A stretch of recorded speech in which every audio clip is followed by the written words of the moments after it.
اگه بهتون بگم که روح یک دانشمند بعد از مرگش همچنان به کارهای علمیش ادامه میداد و هیچ وقت خانواده‌شو ول نمیکرد چی میگین؟ اگه بهتون بگم که هفته یک بار میومد با اعضای خانواده‌اش صحبت میکرد و در مورد مسائل زندگی بهشون پیشنهاد میداد و نظرشو میگفت چی میگین؟ قبل از شروع داستان یه چیزی رو باید بهتون بگم که این داستان 100% واقعیه و چند صد دانشمند در مورد این داستان تحقیق کردن و تایید کردن. شخصی که امروز میخوایم در موردش حرف بزنیم کسیه به اسم سر آرتور کونان دویل که ما توی داستان آرتور صداش میکنیم. بذارین اول یکم از پیشینه آرتور واسهتون بگم که راحت‌تر بتونیم درک کنیم این کاراکتر و این شخصیت دقیقاً کیه. آرتور در روز 22 می 1859 توی بریتانیا به دنیا آمد و در تاریخ 7 جولای 1930 یعنی به عبارتی 71 سالگی از دنیا رفت. سر آرتور نویسنده رمان معروف شرلوک هولمز بود. آرتور در کنار این رمانی که تو جهان ترکون کلی رمان‌های دیگه، شعرهای دیگه و نمایشنامه‌های دیگه تو رزومش داره. اون 5 سال توی دانشکده پزشکی تحصیل کرد. چند سال پزشک کشتی‌هایی بود که با آفریقا سفر می‌کردن و برمیگشتن. و در نهایت بعد از 11 سال دکترای پزشکیش رو گرفت. و همینطور توی باغچه سلطنتی بریتانیا گیاهای دارویی می‌کاشت و برداشت می‌کرد. سر آرتور یکی از بهترین و معروف‌ترین روحشناسان دنیا بود که تا امروز هم نتونسته مرگ خودش رو 100% قبول کنه و دنیای زنده ها رو کامل ول کنه و بره وارد دنیای مردگان بشه. توی یکی از روزهای سرد زمستون دختر آرتور که اسمش مری بود توی مطبه باباش بود و داشت به حال روز بابای مریضش فکر میکرد. اضطراب و دلشوره و فکر و خیال آرامش و کلا از مری گرفته بود و مری آرام و قرار نداشت. کلا تو اتاق قدم میزد، میرفت، میومد و با دستاش سر و پیشونیش رو میمالید. چند ماهی میشد که آرتور مریض بود. به خاطر همین مری توی مطبه باباش کار میکرد تا کارهای عقب افتاده رو انجام بده. یه زنگ کوچیک روی میز باباش بود. اون زنگ آبدارخونه بود. مری که به خاطر فشار استرس و اضطراب زیاد سردرد گرفته بود روی زنگ آبدارخونه میزنه. تقریبا کمتر از 1 دقیقه بعد یک دختر بچه 12 ساله به اسم آگاتا وارد اتاق میشه. آگاتا کمتر از 1 ماه بود که توی دفتر به عنوان آبدارچی شروع به کار کرده بود. مری با این حالت که دو دستی دو طرف سرش رو گرفته بود و فشار میداد به آگاتا گفت میشه بی زحمت 1 فنجان قهوه برای من بیارید؟ آگاتا بدون اینکه حرفی به مری بزنه از اتاق رفت بیرون و تقریبا کمتر از 1 دقیقه بعد با یک سینی اومد داخل که 1 فنجان قهوه توی سینی بود. تقریبا 4-5 قدم که وارد اتاق شد رنگ از بدن آگاتا پرید. لبهاش و صورتش شروع به ویبره رفتن و لرزیدن کردن. مری که اونور بغل پنجره وایساده بود صدای تکون تکون خوردن فنجون توی نربکی رو شنید. برگشت و دید که آگاتای 12 ساله با سینی توی دستش همینجوری مونده، رنگ از بدنش پریده، چشاش با یه حالت حدقه زده بیرون و داره کاملا ویبره میره. مری که با تعجب داشت به آگاتا نگاه میکرد و نمیدونست دقیقاً چه اتفاقی داره میفته، دید که سینی از دست آگاتا افتاد و خودش هم از حال رفت. آگاتا بیهوش نشده بود، نیمه هوشیار بود. روی زمین یک حالت تکون تکونه، یک حالت تشنج داشت ولی تشنج نکرده بود. چشاش داشت از حدقه میزد بیرون و با یه نگاه باز داشت به مری نگاه میکرد. دهنش هم نیمه باز بود و یک کف سفید رنگ از دهنش میزد بیرون. اول یه سری صداهای خشدار و چیزایی که تقریبا اصلا واضح نبود چیان از حلق و حنجره آگاتا میزدن بیرون. ولی توی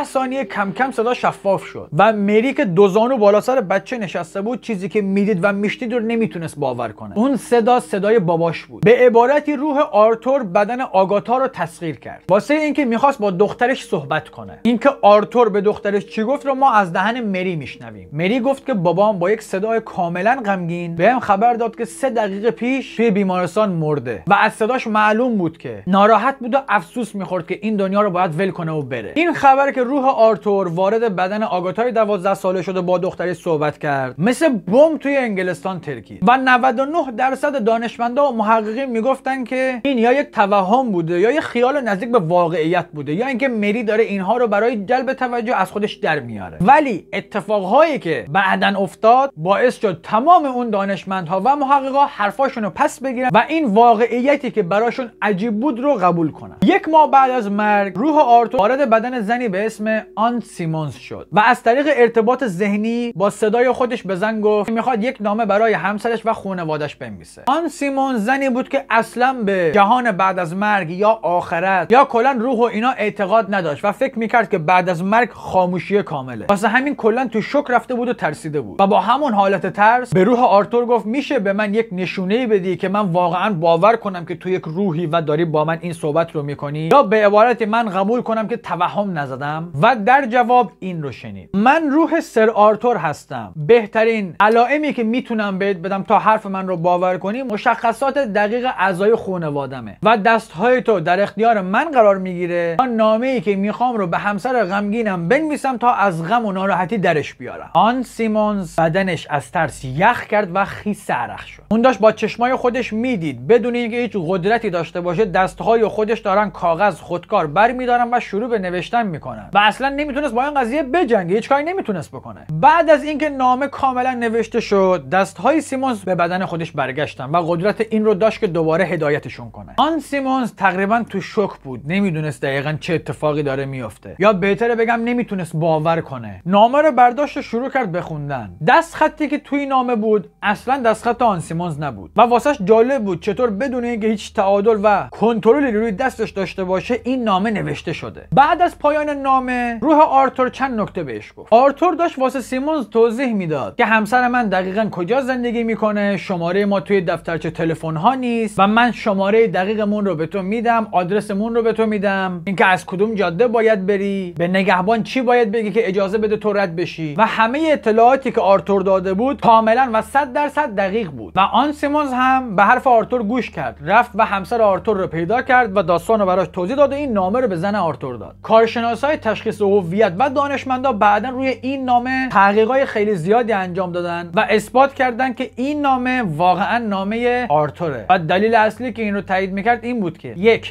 دستخط آرتور بود، دوم اثر انگشت آرتور روی نامه بود. به عبارتی وقتی آرتور بدن اون زن رو تسخیر کرد و از دستهاش استفاده کرد و نامه رو نوشت اثر انگشتش هم روی دست زن معلوم شد. از اون به بعد آرتور تقریبا هفته یک بار به خانواده سر میزد و در مورد مسائل زندگی باهاشون مشورت میکرد، یا اینکه وارد یک از اعضای بدن خانواده میشد و با دهن اون با بقیه صحبت میکرد، یا هر از گاهی وارد بدن کسایی میشد که به دنیای بعد از مرگ اعتقادی نداشتن و از طریق اونها واسه خانواده‌اش نامه مینوشت. به عبارت کاری که با آن سیمونز کرد و با افراد دیگه هم انجام داد و با این کار به دو تا هدف میرسید. یک، هم به خانواده خودش نامه مینوشت، هم یه فرد بی ایمان رو با ایمان میکرد که طرف بدون واقعا یک جهانی بعد از مرگ وجود داره. تا امروز تقریبا چند صد دانشمند روی این قضیه سر آرتور تحقیق کردن و همشون با شواهد و اتفاقاتی که دیدن این قضیه رو اثبات کردن. یکی از جالبترین داستانا اسمش دست کلیده. بعد از اینکه آرتور میمیره، آرتور توی اتاق خودش گاف صندوقی داشت که فوق امنیتی بود و وصیت‌نامه آرتور توی اون گاف صندوق. خانم دویل یا به عبارت همسر آرتور میخواست اون گاف صندوق رو باز کنه و اون وصیت‌نامه رو در بیاره و بخونه، ولی نمیتونست کلید گاف صندوق رو پیدا کنه. بیشتر از 30 تا کارشناس کلیدساز آورد بالا سر گاف صندوق. همشون از یکی دو تا قفل اول میتونستن رد بشن، ولی قفل آخر فقط و فقط به کلید نیاز داشت. وقتی آرتور میبینه که زنش نمیتونه کاری بکنه، جلوی زنش ظاهر میشه و بهش میگه که دست کلیدها کجاست. همسرش هم حرف آرتور رو دنبال میکنه و میبینه که بله دست کلیدها اونجاست و از طریق این روش به وصیت‌نامه آرتور دست پیدا میکنه. توی 26 فوریه 1959 روح آرتور به جشن تولد نوه‌اش سوزان رفت. تاریخ رو دقت کنین، گفتم 26 فوریه 1959، آرتور 1930 مرده بود، یعنی 29 سال بعد به جشن تولد نوه‌اش اومد. همه در حال گفتن و خندیدن و نوشیدن بودن و دیدن که شمع‌ها واسه خودشون روشن شدن و صدای پیرمرد تو اتاق پیچید که داشت سرود تولدت مبارک رو میخوند. این صدا نه خیلی آروم بود نه خیلی بلند، ولی جوری بود که همه اعضای توی سالن این صدا رو میشنیدن، چه از کسی که جلوی در بود چه از کسی که ته سالن بود، همه به یک میزان این صدا رو میشنیدن. و نکته جالب اینجاست که همه کسایی که توی جشن حاضر بودن از طریق یه قدرت درونی متوجه شده بودن که روح آرتور اونجاست. بعداً خبرنگارا از اعضای حاضر پرسیدن که شما نترسیدین که روح آرتور اینجا بود؟ و جوابی که بقیه دادن جالب بود. اونا گفتن نه، ما نه تنها نترسیدیم بلکه یک حالت دلگرمی توی دلمون داشتیم که با بزرگ یک نوه 29 سال بعد از مرگش اومده و با اون صدای مهربونش داشت درود تولدت مبارک رو میخوند. و این نه تنها واسه اعضای اون جشن ترسناک نبود بلکه یه چیز قشنگ و خاص بود، چون واسه هر کسی اتفاق نمیافتاد. روح آرتور بیشتر از 10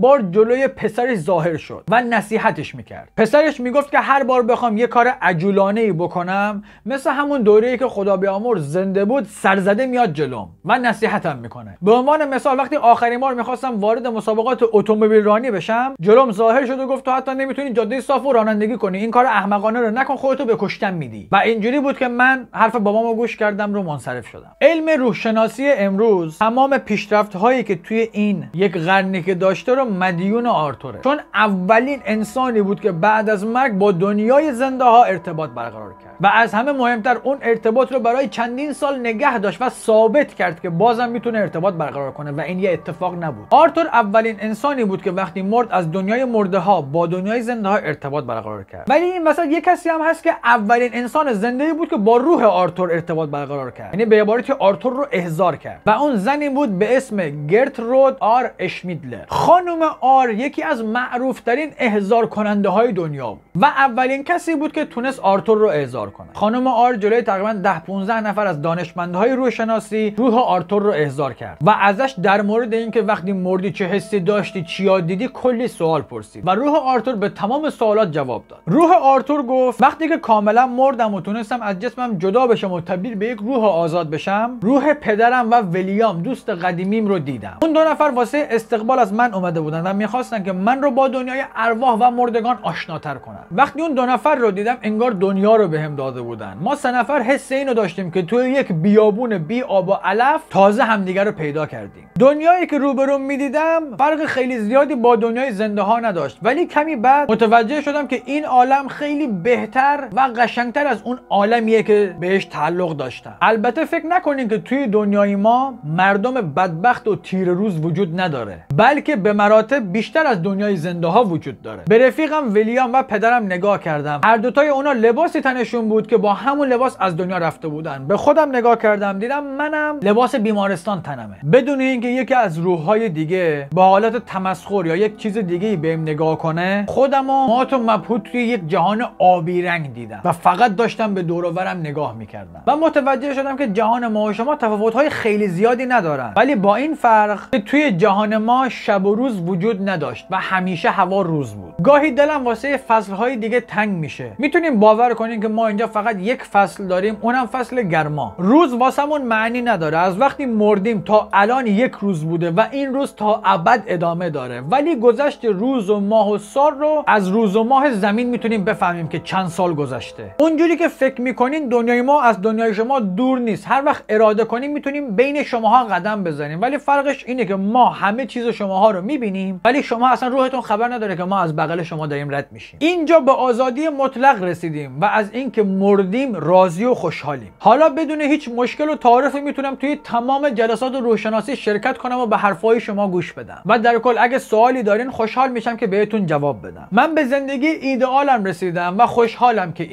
ما اینجا همه نوع روح داریم. روح نویسنده داریم، روح کفاش داریم، روح بنا داریم، روح موذی داریم، روح خسیس داریم. به عنوان مثال یک دختر کوچیکی اینجاست که هر روز در یک ساعت معین به جهان زنده ها سفر میکنه و داستان زندگیش رو به نویسنده‌ای به نام پرل کوران میگه و اون این داستان رو مینویسه. بعداً معلوم شد که خانم کوران یک نویسنده و شاعر موفقه و از قصه هاش هم چند تا جایزه برده. آخرین اثرش اسمش ایروینگ لیتوینگ بود و این اثر در مورد دختری بود که چند قرن پیش توی انگلستان زندگی میکرد. خانم آر با خانم کوران صحبت کرد و واسش توضیح داد که روح آرتور این داستان رو به ما گفته که یک روحی میاد و به تو داستانش رو میگه. آیا این حقیقت داره؟ خانم کوران گفت که من از ترس اینکه مردم بهم نگن دیوانه هیچ وقت این قضیه رو مطرح نکردم، ولی حالا که تو به من زنگ زدی من حقیقت رو به تو میگم. اوایل روح این دختر با یک صفحه ارتباطی با من ارتباط میگرفت. این روی این صفحه حروف های وجود داشت، با گفتن اون حروف ها من میتونستم بنویسم، ولی چند ماه بعد به بدنم و ذهنم وارد میشد و من صداشو توی ذهنم میشنیدم و دیگه لازم نبود با صفحه ارتباطی کار کنم و الان میاد هر روز و تو ذهنم با من صحبت میکنه و من این داستان رو مینویسم. و اینجا دوباره برمیگردیم به ادامه حرفای آرتور. ما حتی یک روح خیر داریم که هر روز به کفاشی یه پیرمرد میره و کارهای نیمه تمومش رو تموم میکنه. خانم آر اینجا یه سوال پرسید. طبق گفته دخترت وقتی اولین بار بهش خبر دادی کاملا غمگین بودی. داستان اون چی بود؟ روح آرتور چند لحظه سکوت کرد و چند تا آه پشت سر هم کشید و بعد گفت من خانواده‌مو رو دوست دارم و هیچ وقت نمیتونم فراموششون کنم. هر بار که بهشون فکر میکنم یک نیروی ناشناخته درون من بهم قدرت میده. خوشحالم که تمام چیزهایی که توی زندگیم یاد گرفتم همه درست بوده و بهم کمک میکنه که بتونم با جهان بیرون در ارتباط باشم. داشت اشاره میکرد به قضیه روحشناسی هایی که تحقیقات انجام داده بود. توی روزهای اول چرا وقتی به جهان زنده ها فکر میکردم افسوس میخوردم، ولی الان همه چی فرق کرده. بعضی وقتا با خودم میگم ای کاش توی همون بچگی به اینجا میومدم و همیشه بچه میموندم. توی عالم ما یه جا هست که همه دانشمندا و روحشناسا دور هم جمع میشن و در مورد اینکه چجوری از جهان مرده به جهان زنده ها بهتر وارد بشن و ارتباط راحت‌تری بگیرن تحقیق میکنن و من و پدرم به همه جلسات اونا میریم و راههای جدید رو کشف میکنیم. اینجا بود که کم کم صدای آرتور ضعیف و ضعیفتر شده و در آخر صداش کامل محو. خانم آر تنها کسی نبود که توی انگلستان آرتور رو احضار کرد. دانشمندایی از بمبئی، روم، بوینس آیرس یا پایتخت آرژانتین و یکی از جزایر اسپانیا به اسم ترینداد. این 4 تا همه جاهایی بودن که دانشمندهای دیگه گروهی روح آرتور رو احضار کردن و ازش سوال پرسیدن. تو یکی از جلسات احضار روح قبل از اینکه آرتور رو احضار کنن، میزبان جلسه گفت آرتور وقتی زنده بود خودش مثل گل بود و الان که از دنیا رفته کتابهاش حکم گلستان رو داره. بیاین برای قدردانی از این فرد دوست داشتنی ما یک فصل از یکی از کتابهاش رو بخونیم. اما ما حضار موافقت کردن. میزبان کتابو دست گرفت و بقیه دور میزبان جمع شدن که همه با همدیگه این کتاب رو بخونن. وقتی صفحه اول رو باز کردن، خودکار از روی میز بلند شد و اومد روی صفحه اول کتاب و به طور اتوماتیک با اینکه کتاب تو دست میزبان بود با یه خط خیلی خوشخط شروع کرد به نوشتن و چیزی که نوشت این بود: با پاکترین آرزوها برای یکایک شما، همیشه شاد و سلامت باشین. پایینم امضا زد آرتور کنان دویل. و طبق گفته دانشمندا همچنان روح آرتور ماهی 1 بار با اعضای خانواده‌اش در ارتباط. خب این هم از داستان امروز. امیدوارم لذت برده باشین. اگه دوست دارین داستان‌های عجیب غریب بیشتری بشنوین حتما کانال رو سابسکرایب کنین و اون زنگوله رو بزنین. تا ویدئوی بعدی،